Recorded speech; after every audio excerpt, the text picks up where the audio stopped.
What is orienteering? Orienteering is a sport involving a map and a compass, but that's not really very helpful for someone new to the sport. The map is very detailed map of the sections of woods or parkland, streams, trails, hills, depressions, rocks, etc. are all mapped in great detail and very accurately located. The goal of orienteering is to complete a course in point-to-point order. Starts are staggered and the person successfully completing the course in the least amount of time is the winner. Huge mental element, it has been described as running while playing chess. It is easy to learn, to participate in and to enjoy the sport. But there are always challenges for people at all levels which makes the sport popular. To be successful in orienteering, the athletes need excellent map reading skills, great concentrations, and the ability to make quick decisions about the best route under pressures while running at high speed. There's a wide variety of orienteering events, individual competitions and relays, ultra short park races, and mountain marathon events.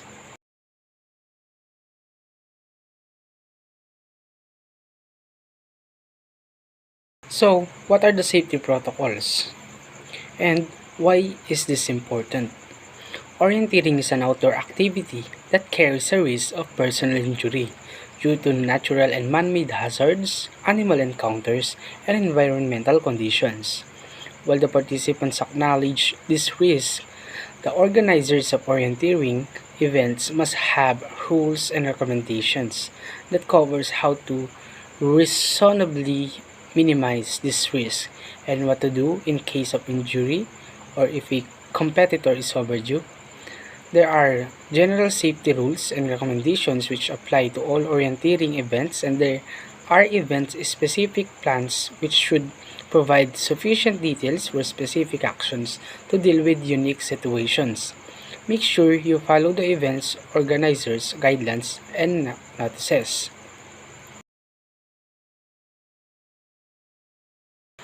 Things that you can control but can be prepared for. In case of a sudden bad weather or stormy weather, return to start if it is safe to do so. In case of heavy rain, stay above river beds, dry rock beds, and steep hills to avoid flash floods or mudslides. In case of lightning, avoid high places and large open spaces. If a thunderstorms happen, it is best to head to shelter. Example is your car or building. If it is not possible, find low ground. Sample are find a depression, crouch down, body tuck in a ball. Avoid lone trees and rocky outcrops or ledges. So, while in a wildlife situation, try to leave the area moving away from the fire. Choose a downhill route but stay out of the canyons to avoid smoke and be aware of wind directions which may blow the fire and smoke towards you. If fire is coming near, try to find a wet marsh or lake and stay in the water. If no water, bodies nearby, go to an area clear of vegetation or already burned down. A ditch or depressions, lie face down and cover your body with dirt. First, strictly observe all event-specific rules, cautions, and advice. Second, carry a whistle. The emergency signals is 3 blast. You must abandon your course if you hear a distress whistle and must help participants in needs. And lastly, always return to registrations at the end of the event and sign out. So what are the other safety recommendations while on a course? Stop immediately if you become injured. Running through the pain will only make your injury worse. Return to the start area and seek medical treatment for all injuries. Next, stop and relocate if uncertain of your location. Track back to the last point that you were certain about your location. Choose a safe route to return.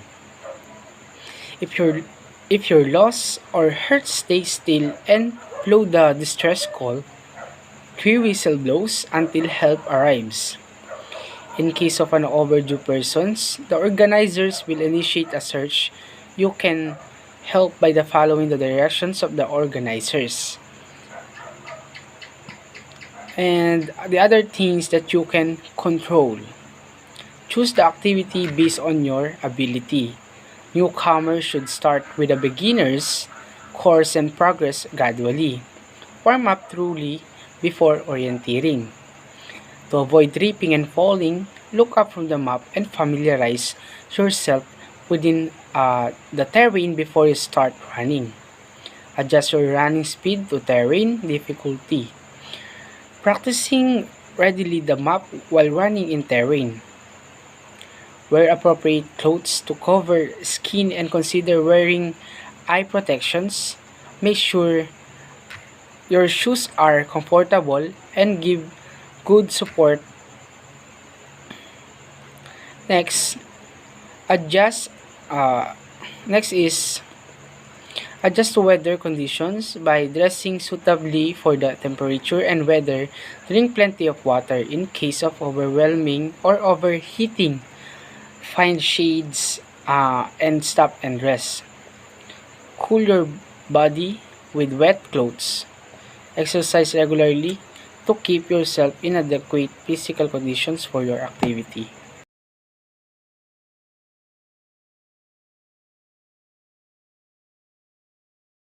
Basic orienteering skills. Number 1. Folding the map. It differs from the stamp folding in that includes both vertical and horizontal creases rather than only creases in a single direction. Number 2. Thumbing the map. This is holding the map so that your thumb is next to your current position. Then when you next look, you can instantly focus in on the right place. Number 3.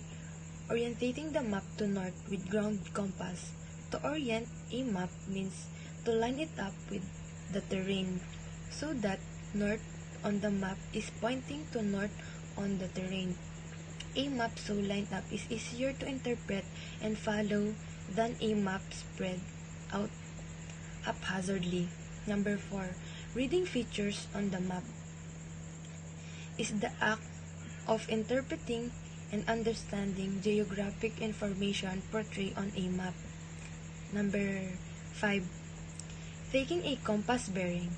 Compass bearing are used as method of navigation in relation to the north direction by angles. Number 6. Following a compass bearing. They help locate objects or position with a two-dimensional plane such as map or diagram. Bearing indicate a straight line from one position to another. Number 7. Pacing. Knowing the length of your pace is useful of many things such as estimating the width and height of large objects such as trees, rivers, or cliffs. Number 8. Judging distance. When if you are running along a path and there is a control somewhere in the forest to one side, there may not be a feature in the right place, so you know when to leave the path.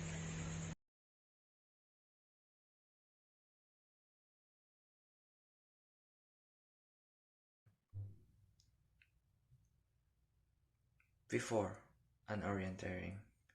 Clothing full leg cover is usually required at orienteering events, so shorts are not suitable. Tracksuit bottoms will do, the lighter the better, or any old clothes. Jeans are not a good idea, as if it is wet they hold the water and take a long time to dry out. A t-shirt is fine for your upper body, though you may want to consider long sleeves. For footwear, running shoes are best, but any shoes with a good grip will do. Wear old clothes if possible. They will be probably get dirty. During an orienteering, at the start, when you get to the start, you will see a clock. Call up is usually 3 minutes before your actual start time. You progress through several boxes at 1 minute intervals till you get to the actual start line. At many events where there are pre-marked maps, those on the shorter, easier course can collect there at the start before call-up time. This is this is so that they can check on their courses before starting to be timed and get any help from officials they may want with understanding the map or planning routes. After an orienteering, after completing the course, your last control is the finish. When you have finished, go to the download area, which is likely to be in the car park. You must remember to go here in order that the official know you have finished the event. You will hand back your hard diver here and collect a printout of your own individual results. There is usually a drink available, orange squash, and or water to help yourself. People often gather around the drinks area to discuss their courses.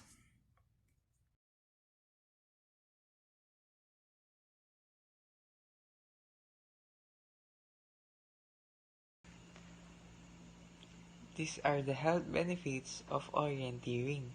First, the number one is create a balance between mind and body, because the ultimate quest for the orienteer is to find the balance between mental and physical exertion, to know how fast they can go and still be able to interpret the terrain around them and execute their route successfully. Number two is teaches self-reliance. Orient- Orienteers learn to be self-reliant since most orienteering is individual, and even in the team versions, teammates usually practice individually to improve and be better teammates. The number three is sharpens decision-making skills. It offers the obvious development of individual skills in navigating while problem solving to locate each control. Decision making is paramount. Should I go left or right? Should I climb that hill or go to the long way around it? This decision that constantly arises require thinking more than quick reaction or instinct. Again, that is why orienteering is called the thinking sport. And the number four is teach teaches how to think and act under pressure. Decisions are constantly being made under competitive stress and increasing fatigue, helping competitors become mentally tougher in other stressful situations throughout their day-to-day lives. And the other one is increases fitness levels. Most orienteering terrain is quite hilly and rugged, providing the perfect environment for athletes alike to develop strong hearts, legs, and lungs. The other one is increases cardiovascular capacity. Orienteering requires walking, jogging, and hiking whose health benefits we wrote about. All three of these activities increase aerobic capacity and cardiovascular strength. The other one is enjoying time with nature. There's nothing more calming and centering than being in nature. We wrote about the health benefits of relaxing in nature, but exercising outdoors is good for vitamin D levels in the body and getting fresh air. The other one is increased self-esteem. It takes courage, endurance, and mental fortitude to force ahead by oneself through unknown areas, particularly in unfamiliar terrain and forest. Every time one gets lost and find their way again, self-worth and self-esteem grows. The other one is can be very useful and even life-saving. This sport teaches self-reliance and terrain discovery to the point where it could save lives. Orienteers acquire the skills and techniques to relocate themselves and to continue on their destination, no matter what. The other one is become part of a community. The orienteering community is a great way to socialize while competing. Also, it is a solidarity sport. There is a sense of camaraderie among competitors both before and after a meet. So, that's all, guys.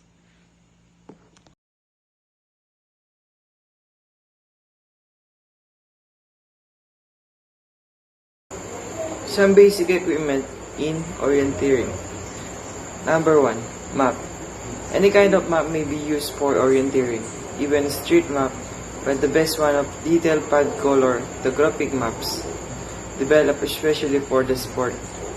Number 2. Compass. Compass is vitally important for correct navigation. There is a wide variety in quality and size that may be purchased. See compasses in the online store. Racing suit. A racing suit is required for the serious or competitive racer. It is a lightweight, stretchy suit which protects you from the undergrowth while allowing freedom of movement, even if it's get wet. Running shoes. Light, strong shoes with non-slip soles and required to allow a good grip on all type of ground. The orienteer will encounter all types of surfaces, including mud and bare rock. And last, control card. Control card is given to you at the start of an event with the map.